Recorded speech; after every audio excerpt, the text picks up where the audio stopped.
G'day team, it's Chris speaking. Welcome or welcome back. Today we are tackling uncomfortable questions, part 2, all about lower surgery and when am I getting the D.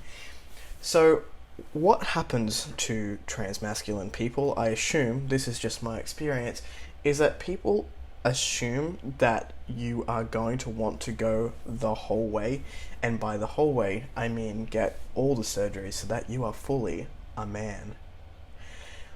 A lot of us don't want that surgery, but it is a question that comes up time and time again.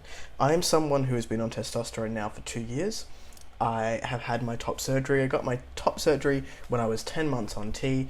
I've had my name changed legally, and I've had my gender changed legally. I'm pretty much done, at least for now.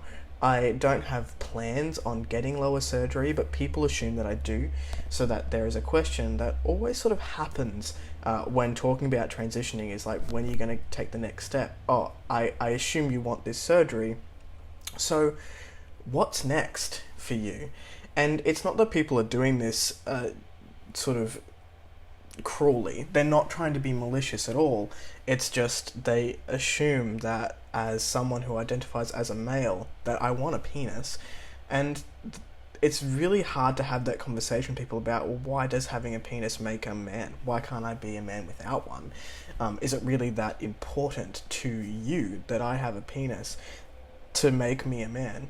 Because I'm cool. I'm cool with being a guy without one, for the most part. Sure, dysphoria is a thing occasionally, usually in the bedroom, but it's not something that affects my day-to-day life to the point where I'm like, I have to have it.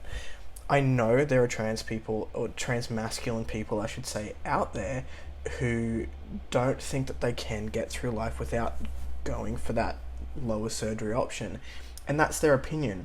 What we need to remember is that every trans person's experience, whether they are a binary or a non-binary trans person, is that their experiences are going to be completely individualistic, and it's their choice and their bodies about what they do. Same with me. I get the assumption that I want lower surgery all the time. I don't know if that is something that I'm going for. I'm definitely not looking at it for now. I did say to my partner that maybe I wouldn't mind having an initial consult just to see what my options were and whether it was right for me. But at the moment, I'm pretty sweet. Like, I'm getting married, or I may even be married, hopefully, by the time this video comes out. So, you know what, I've got other shit to worry about at the moment, which is fine. But I do get the question a lot, and it comes in the I do get that question a lot, and it comes in the form of, so what's next? So have you thought about any other surgeries? When are you thinking about getting the next surgery? Have you thought about what doctors that you could talk to about, and, okay, well, I've looked up this doctor. That's one that's come up. Is that people have done research for me, or they've heard from other trans people who may be pursuing lower surgery. That comes up. But it's just this assumption that it's going to happen. It's a done deal. I'm a trans man. I identify as a man. Therefore, I need a penis, which is incorrect. But how do you navigate those sort of questions? It's very hard to turn to someone who is maybe a close friend or a family member and say, you know what? Sorry to disappoint you, but I don't want a penis right now. Also, if I did, I don't know whether my mother and father would be the people that I told. I mean, for me, I would be like, guess what I'm doing, because I'm very open with my family. But a lot of other people don't want to talk to their parents about what sort of lower surgery they might be looking at or going for.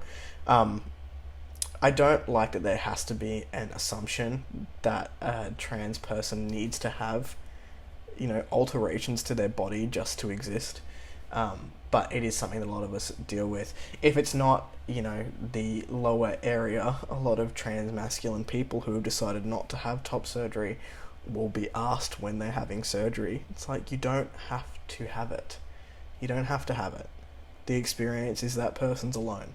And maybe they don't want it. Maybe they're flat-chested. Maybe they're not flat-chested and they don't want it. It doesn't matter. It's not your place to comment on it.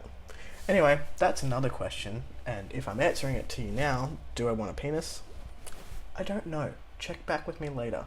I am going to make probably a more in-depth video about why I'm not pursuing that type of surgery at the moment, but it is not this video. This video is about uncomfortable questions surrounding your downstairs area, what we get asked, and how to navigate it. If you figured out a more comfortable way to tell people that you're not pursuing it right now, particularly people who are close to you and continuously assume that that is the road that you're going down, then please let me know. Please, begging you. Anyway, if you like the content, give it a thumbs up. If you want to see more of it, then click on my face, which will be down on the screen, and I'll catch you next time. Okay, bye bye.